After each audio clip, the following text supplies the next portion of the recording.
Por favor, Sargento Faganelli, venha participar conosco. Olha só, gente, ela é uma terapeuta familiar, você está vendo? Ela não está aqui para acabar com o seu casamento, não. E ela é uma conciliadora, uma mediadora de conflitos. Quando eu conheci ela, eu falei, vou pesquisar.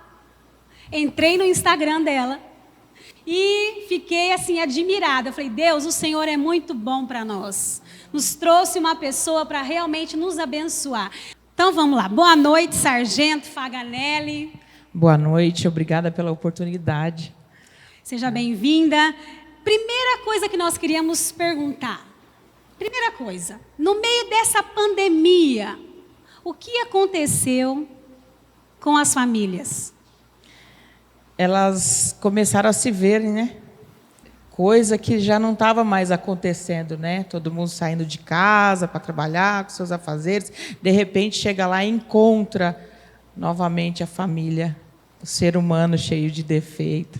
Exatamente. Cheio de querer, né? E isso causou um choque muito grande. Sim.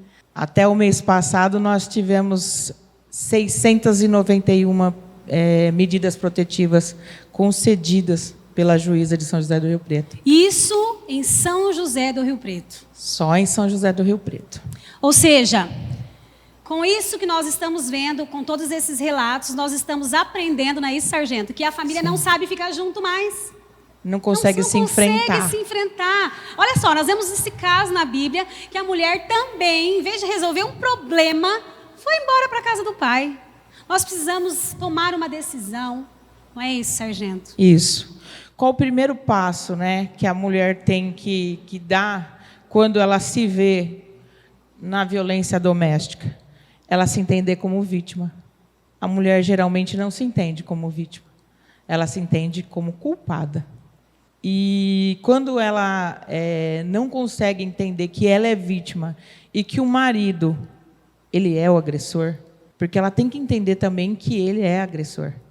Ah, não, é uma coisa que vai passar.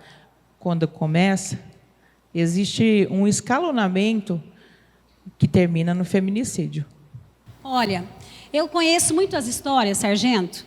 Aliás, uma história eu gostaria de compartilhar nessa noite. Uma mulher que estava sofrendo agressão e ela falava para o líder religioso, eu estou sofrendo agressão, o que é que eu faço? E esse líder religioso falava, vamos orar, vamos buscar a Deus. E isso foi passando, cada vez a agressão foi aumentando, até que essa mulher não voltou mais para a igreja. Você sabe por quê? Ela foi espancada até a morte. Nós sabemos, eu acredito no poder da oração, quando os dois querem resolver algo juntos, não é isso? Eu Sim. acredito. Mas quando chegou a esse ponto da agressão, nós precisamos procurar os órgãos competentes a essa situação. Teve uma ocorrência há 3 dias atrás, onde o homem chamou a namorada, tinha 10 dias que eles estavam namorando. Ele chamou ela na casa dele, ali eles usaram droga, e de repente o vizinho escutou um barulho.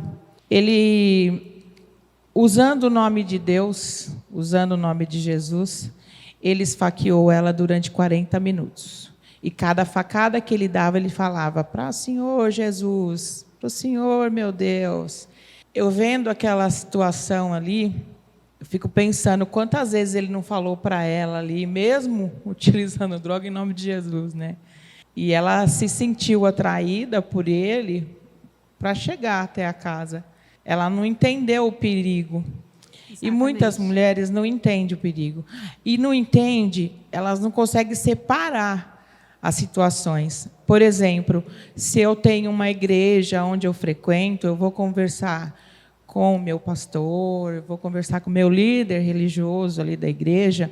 Ele não é autoridade de polícia. Então, o que ela quer na realidade? Ela quer um cúmplice para aquela violência que ela está sofrendo.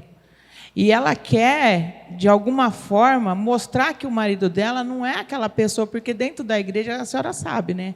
Os homens, eles são diferentes. Existem muitos homens que são cristãos, que frequentam a igreja, mas chegando dentro de casa, eles são outras pessoas.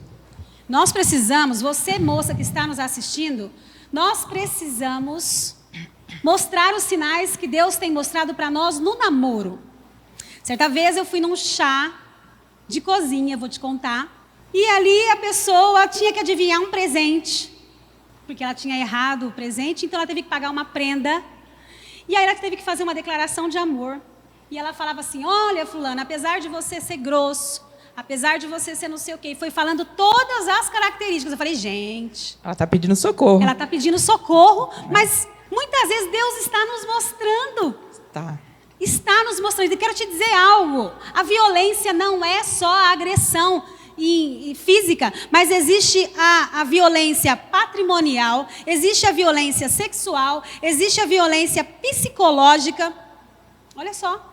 E quando o homem chega na violência física, ele já passou por todas essas fases. A primeira violência que ele comete é a violência psicológica. É aquele negócio de falar, eu sou o único que te ama. Você nunca vai encontrar uma pessoa que te ama mais do que eu. Nem a sua família ela vai gostar mais de você do que eu. Ele faz aquele jogo psicológico, chega num tempo que a mulher, quando ela se separa, ela começa a ver o marido em cada esquina.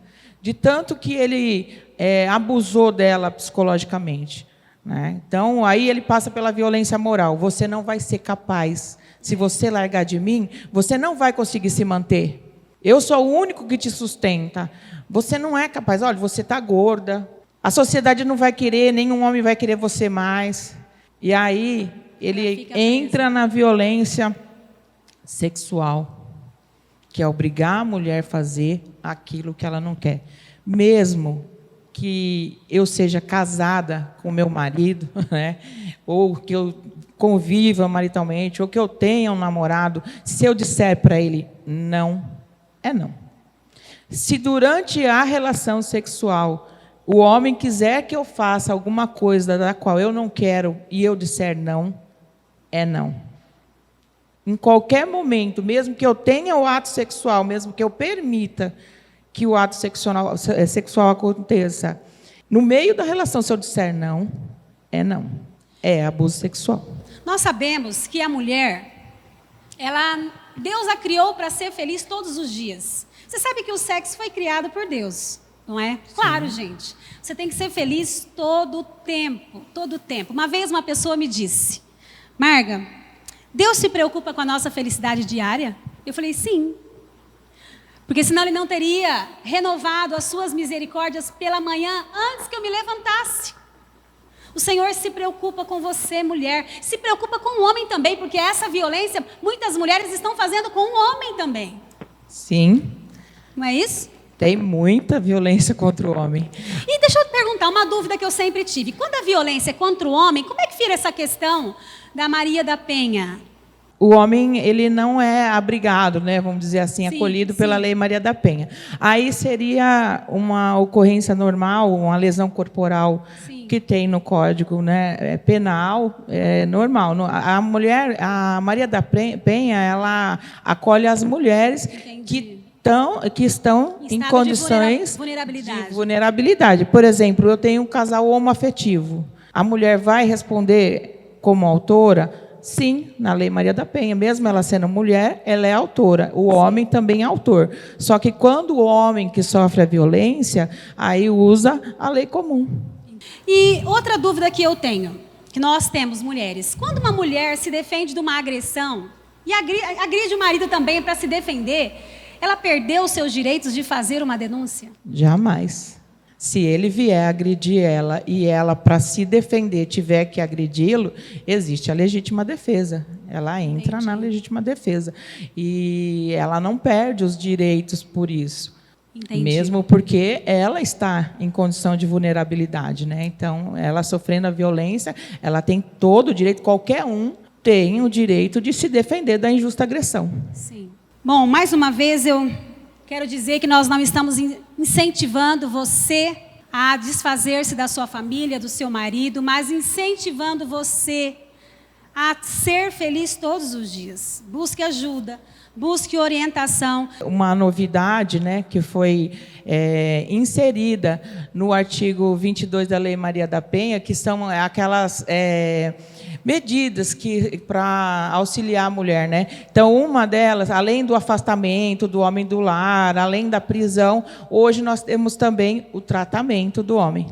Tá? Então, está inserida na Lei Maria da Penha o tratamento do homem. E o que nós temos buscado? Que as autoridades enxerguem isso e que se faça centro de tratamento do homem agressor. O homem precisa se entender como agressor. E muitas vezes são valores familiares que ele traz, né? É uma doença. É verdade. Geralmente um agressor um dia foi vítima, não é? Mas muito obrigada, sargento, pelo seu carinho, pela sua disposição, pela sua prontidão. Amém? Muito obrigada pelo carinho.